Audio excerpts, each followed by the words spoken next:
नमस्कार दोस्तों, स्वागत है आप सभी का हिंदी पाठशाला में। आज हम पद परिचय और पदबंध इसमें से पद परिचय वाले प्रकरण को पूर्ण करने जा रहे हैं। यानी कि हम आखिरी पद परिचय अव्यय पद परिचय पढ़ने जा रहे हैं। अव्यय पद परिचय सबसे सरल और आसान है, बस थोड़ा सा लेंदी आप मान सकते हैं क्योंकि इसमें अव्यय के 5 भेद हमें पढ़ने हैं और 5 ही भेद हमें याद रखने हैं। देखिए, शुरू करते हैं अव्यय पद परिचय। सबसे पहले ये समझ लेते हैं कि अव्यय होता क्या है। ठीक है ना। जो लिंग, वचन, काल, कारक इत्यादि से अप्रभावित रहता है वो अव्यय होता है। आम भाषा में मैंने आपको बता दिया। और आसान करें तो जिसका कभी व्यय नहीं होता वो अव्यय होता है। आप यूँ समझ लीजिए, जो किसी के भी साथ किसी भी जगह पर किसी भी समय पर किसी भी कंडीशन में काम आए, वो अपना स्वरूप नहीं खोता, एज इट इज रहता है, ज्यों का त्यों रहता है, सो वह अव्यय कहलाता है। अव्यय हमें समझ में आ गया है, तो अब अव्यय पद का परिचय कैसे देना है वो भी समझ लेते हैं। सबसे पहले हम अव्यय का भेद बताएंगे, ठीक है, और उसके बाद यदि हम अव्यय के भेदों का भी भेद प्रभेद विशेषता कुछ विशेष जानकारी दे सकते हैं तो वो देंगे, और कैसे वो घटित होता है बताएंगे। ठीक है, देखें, अव्यय के भेद 5 भेद हैं। क्रिया विशेषण, समुच्चय बोधक, संबंध बोधक, विस्मयादि बोधक और निपात। ठीक है ना। निपात कम लोग जानते हैं क्योंकि निपात हर जगह नहीं पढ़ाया जाता। स्कूली तौर पर स्कूली लेवल पर निपात नहीं पढ़ाया जाता है। लेकिन अव्यय के 5 भेद मानना: क्रिया विशेषण, समुच्चय बोधक, संबंध बोधक, विस्मयादि बोधक और निपात। चलो, क्रिया विशेषण क्या होता है? जो क्रिया की विशेषता बताता है वो क्रिया विशेषण होता है। 4 प्रकार का होता है। 4 प्रश्न याद करेंगे तो चारों प्रकार का क्रिया विशेषण 4 सेकंड में याद हो जाएगा। कौन कौन से हैं वो 4 प्रश्न? कैसे, कहाँ, कब और कितने या कितनी। ठीक है ना। कैसे, क्रिया कैसे की जा रही है, यानी कि क्रिया करने की रीति है ना, तरीका क्या है। दूसरा, कहाँ की जा रही है क्रिया, यानी कि स्थान। ठीक है ना। तो पहला भेद हो गया रीतिवाचक, दूसरा हो गया स्थानवाचक। तीसरा भेद कब, समय बताओ, क्रिया कब की जा रही है, तो वो हो गया कालवाचक। और आखिरी है कितनी, क्रिया कितनी मात्रा में की जा रही है, परिमाणवाचक। 4 प्रकार के क्रिया विशेषण होते हैं: रीतिवाचक, स्थानवाचक, कालवाचक और परिमाणवाचक। पहचाने कैसे? बहुत आसान है। क्रिया से प्रश्न पूछिए 4 प्रकार के, आपको 4 प्रकार के उत्तर में से कोई एक उत्तर मिलेगा और वह उत्तर आपको बता देगा कि क्रिया का विशेषण किस तरीके का है। कैसे, रीतिवाचक बताएगा, कहाँ स्थानवाचक बताएगा, कब कालवाचक बताएगा और कितनी मात्रा में है ये परिमाणवाचक बताएगा। ठीक है, चलिए आगे बढ़े। समुच्चय बोधक। समुच्चय बोधक, समुच्चय हमने कल भी इस बात को रखा था, जोड़ने का काम करता है।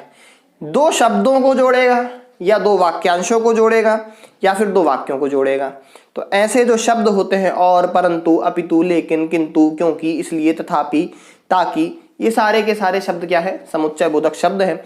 इनके और भी भेद प्रभेद होते हैं, समानाधिकरण, व्यधिकरण। उनकी चर्चा कभी जब समुच्चय बोधक विस्तार में पढ़ेंगे तब पढ़ेंगे। देखिए आगे, संबंध बोधक। ठीक है ना। संबंध बोधक में जो संज्ञा और सर्वनाम के साथ लगकर उनका वाक्यों में अन्य शब्दों के साथ क्या संबंध है ये बताए, वो संबंध बोधक है।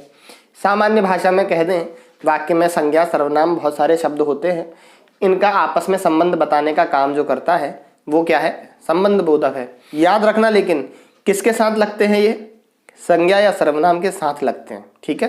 के ऊपर, के नीचे, के बाद, के साथ, की तरह, के द्वारा, के बारे में, इत्यादि इत्यादि, है ना।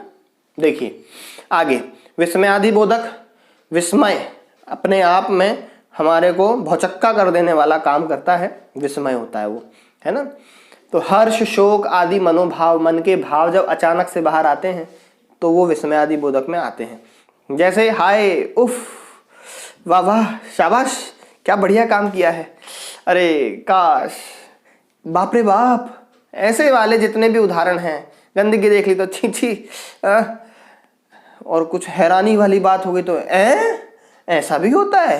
तो ऐसी जो बातें होती हैं वो सारी की सारी किस में जाएंगी? वो सारी जाएंगी विस्मयादि बोधक में। मन के भावों को दर्शाने के लिए जो एक संबोधक शब्द होते हैं वो विस्मयादि सूचक में आएंगे। आखिरी है निपात। निपात वास्तविकता में वो चीज है जो कहाँ से आता है, कहाँ स्टैंड करता है। व्याकरण के अंदर हम उसकी ज्यादा निष्पत्ति नहीं देख सकते कि इसका जनक कौन है, कैसे इस वर्ड का, इस शब्द का जन्म हुआ या कैसे हुआ है। वो बस है ना। देखिए तक, भर, अब तक यही हो तो तक एक शब्द है, कहाँ से कैसा है पता नहीं, लेकिन है, हम उसका यूज करते हैं। रात भर से पानी गिर रहा है, भर एक शब्द है। आज ही, आज भी, ऐसे ही और भी, मात्र, केवल, ऐसे बहुत सारे शब्द हैं जो कि निपात के अंतर्गत आते हैं। और ये सारे के सारे निपात क्या कहलाते हैं? अव्यय कहलाते हैं। अब इनके उदाहरण देख लेते हैं। जैसे रमेश नीचे बैठा है, क्रिया क्या है? बैठा है, ठीक है ना। इस क्रिया की विशेषता क्या है? कि वो नीचे बैठा है। तो हम प्रश्न पूछें कहाँ बैठा है? नीचे बैठा है। स्थानवाचक क्रिया विशेषण है, ठीक है ना। लेकिन हमें परिचय कैसे देना है? सबसे पहले अव्यय बताएंगे। अव्यय कौन सा है? क्रिया विशेषण, और उसमें भी स्थानवाचक, है ना। अब जब अव्यय बता दिया तो फिर हम ये बताएंगे कि कौन सा अव्यय है, कैसे है। देखिए क्रिया क्या है? बैठा है। अब प्रश्न करते हैं स्थानवाचक के लिए, कहाँ का? कहाँ बैठा है? नीचे बैठा है। तो इस तरह बैठा है इस क्रिया के अंदर, इस क्रिया की एक विशेषता बताई जा रही है कि वो नीचे बैठा है, ठीक है। देखिए पेड़ के नीचे रमेश बैठा है। अब संबंध बोधक अव्यय है ना, संबंध बता रहा है। कौन बता रहा है संबंध? एक के नीचे शब्द जो है ये संबंध बता रहा है। ये के नीचे पद, इसके माध्यम से पेड़ का और रमेश का, क्योंकि पेड़ के नीचे कौन बैठा है? रमेश बैठा है। तो दोनों का संबंध बताया जा रहा है, ठीक है ना। एक आश्रय देने वाला है और एक आश्रय लेने वाला है। इस तरीके से दो संज्ञाओं के बीच में, दो सर्वनामों के बीच में जो संबंध बताए वो है संबंध बोधक। हाय, सबका कष्ट है। तो भारत वर्ल्ड कप से बाहर हो गया। अब ये हमारे मन का भाव है, जब भारत बाहर हो गया तो हमारे मन में शोक आया। लेकिन इसमें अव्यय क्या है? कि अव्यय विस्मयादि बोधक अव्यय है, और उसमें भी हाय जो है वो शोक सूचक मनोभाव को व्यक्त करता है। एक और उदाहरण देखें, अभी से मेहनत करो, है ना। क्या कह रहे हैं? अभी से मेहनत करो ताकि बाद में अफसोस नहीं करना पड़े, है ना।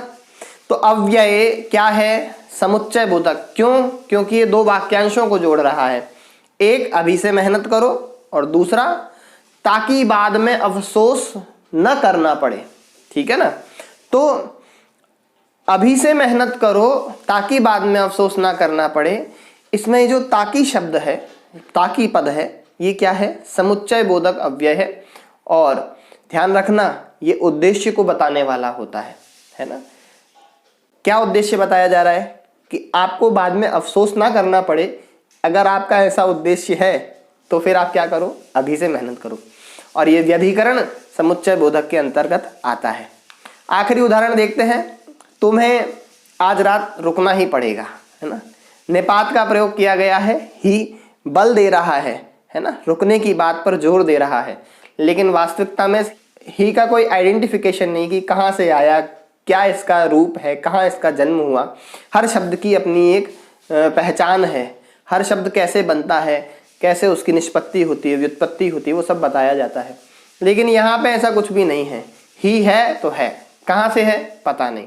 तो ये ही निपात के रूप में यहाँ पे अव्यय का काम कर रहा है कि तुम्हें आज रात रुकना ही होगा, जोर देता है रुकने पर, है ना। ऐसा इस तरीके से हमने आज क्या पढ़ा? अव्यय पद परिचय पढ़ा। बहुत आसान काम है। अव्यय बताओ कौन सा है, भेदों में से अव्यय का भेद बता दिया, और उस अव्यय के भेद के बारे में जो जो जानकारी हम दे सकते हैं उन्हें देना है। आज के लिए इतना ही। नमस्कार, जय हिंद, जय भारत।